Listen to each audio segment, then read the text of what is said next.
Hello, everybody. I'm here, Mrs. Obi from Rancho, and I'm going to try my Mrs. Obi's Reading Corner. Okay, so what I do want to let you know is that I'm a middle school principal, but I've taught all grade levels, and I'm going to read from a chapter book today, which is one of my favorite books. So, but I want to show you, this is my little reading area for my grandchildren. I'm sitting on a futon and I have some pillows. This one says, enjoy the little things. And yes, we need to learn to enjoy the little things. We're learning that now, aren't we? And this one says, el sol brilla para todos. Todo el mundo. Todo el mundo. For the whole world, we have our sun. Okay, so yes, and I do have some books, like the 10 Little Ladybugs. That is a book that my grandchildren, Jade, Lily, and Charlie, love for me to read. And they really love The Big Hungry Bear, The Little Mouse, The Red Ripe Strawberry, and The Big Hungry Bear. But right now, I'm going to tell you that I'm going to be talking to what maybe I used to read this book to my third graders, and they loved it. They absolutely loved it. And so I'm going to read a couple of chapters, and hopefully the middle school students will be listening in on this and realize that it's a fantastic book. It's a chapter book, but I love it. At my age, I loved it when I read it to my third graders, and I think third, fourth, fifth, and sixth, seventh, and eighth would enjoy this book. So this is going to be my first session of Mrs. Obi's Reading Corner. Okay? Now, I have to tell you, the name of the book is The Miraculous Journey of Edward Tulane. It's one of my favorites. And I want to let you know it's about a rabbit made out of china. And this is the closest that I came to being able to describe it to you. This rabbit here, furry rabbit, and the ears can be moved around, they're wiry, and that face right there, that face is made out of like a porcelain, and in the book they call it china because it's almost like glass. So it kind of gives you an idea. But the rabbit in the book is a lot bigger, a lot taller. The Miraculous Journey of Edward Tulane. And here you see Edward. He's sitting by the window, waiting for his master to come by.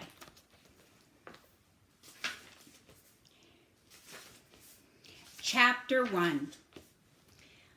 Once in a house on Egypt Street, there lived a rabbit who was made almost entirely of china. He had china arms and china legs, china paws, a china head, a china torso, and a china nose. His arms and legs were jointed and joined by wire so that his china elbows and china knees could be bent, giving him much freedom of movement.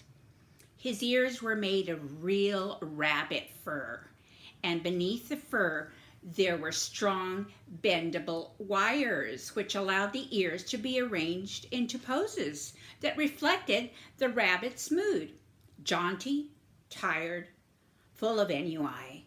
His tail, too, was made of real rabbit fur and was fluffy and soft and well-shaped.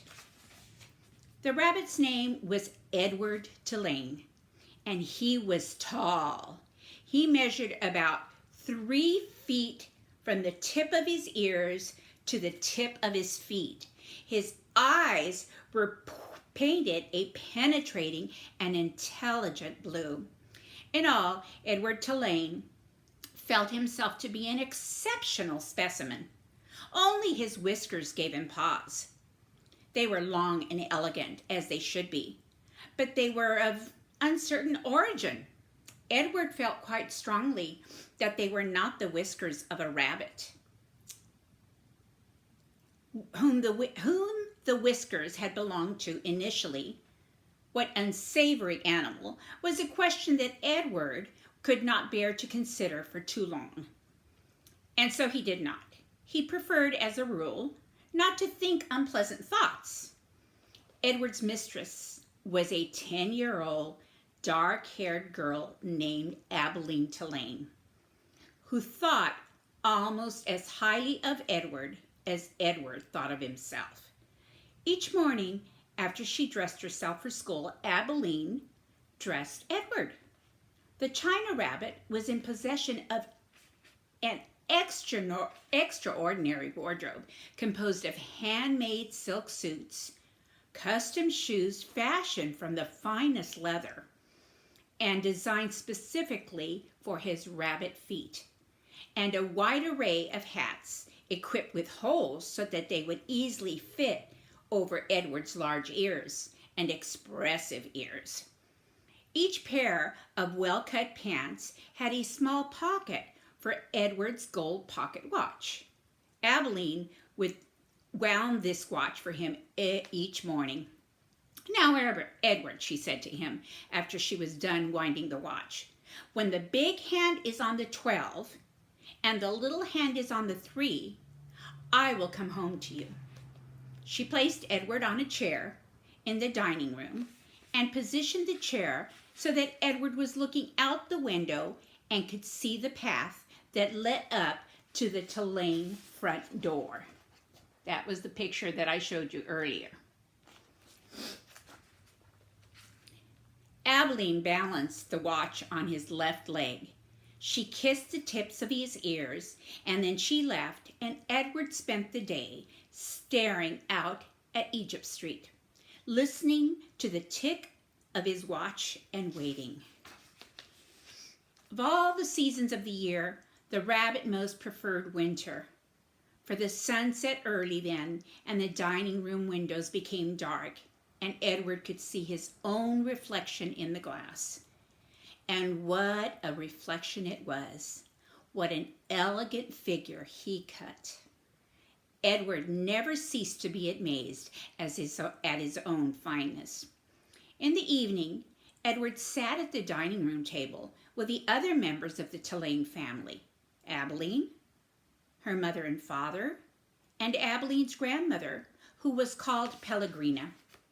True, Edward's ears barely cleared the tabletop, and true also, he spent the duration of the meal staring straight ahead at nothing but the bright and blinding white of the tablecloth. But he was there, a rabbit at the table. Abilene's parents found it charming that Abilene considered Edward real, and that she sometimes requested that a phrase or story be repeated because Edward had not heard it. "Papa," Abilene would say, "I'm afraid that Edward didn't catch that last bit." Abilene's father would then turn in the direction of Edward's ears and speak slowly, repeating what he had said for the benefit of the China Rabbit. Edward pretended, out of courtesy to Abilene, to listen, but in truth, he was not very interested in what people had to say, and also, he did not care for Abilene's parents and their condescending manner toward him.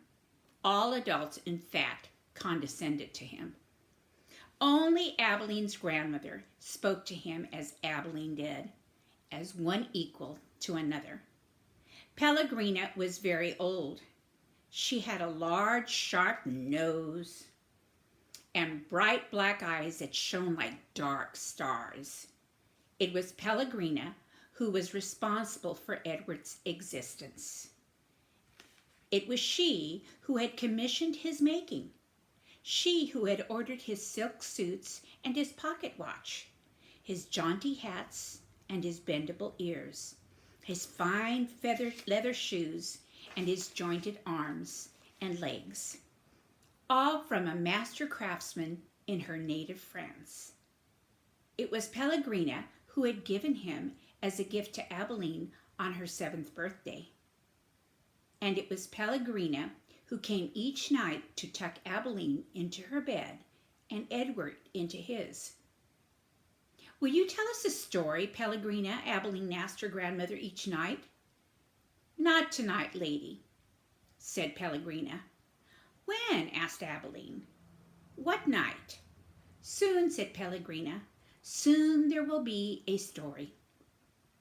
And then she turned off the light, and Edward and Abilene lay in the dark of the bedroom. "I love you, Edward," Abilene said each night after Pellegrina had left.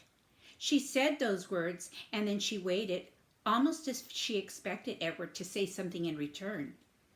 Edward said nothing. He said nothing because, of course, he could not speak. He lay in his small bed next to Abilene's large one. He stared up at the ceiling and listened to the sound of her breath, entering and leaving her body, knowing that soon she would be asleep. But Edward's eyes were painted on, and he could not close them. He was always awake. Sometimes, if Abilene put him into his bed on his side instead of on his back, he could see through the cracks in the curtains and out into the dark night. On clear nights, the stars shone, and their pin-prick light comforted Edward in a way that he could not quite understand. Often, he stared at the stars all night and until the dark finally gave way to dawn. So, that is the first chapter of The Miraculous Journey of Edward Tulane. And as we get on with this book, I'm going to tell you that there will be times that you'll say, "No, Mrs. O.B., read the next chapter," because that's exactly what my students did. They loved this book. And so we're going to say goodbye to Edward Tulane right now. And I'm going to ask if there's a possibility that you can actually go out and get this book. That would be awesome because you could follow along with me. Or if you can find it through a website, through the San Benito County Free Library, you can follow along that way. Whatever you want to do. Or if you just want to listen to the story. Okay, so this is Mrs. O.B. signing off after her first chapter of The Miraculous Journey of Edward Tulane. Bye now.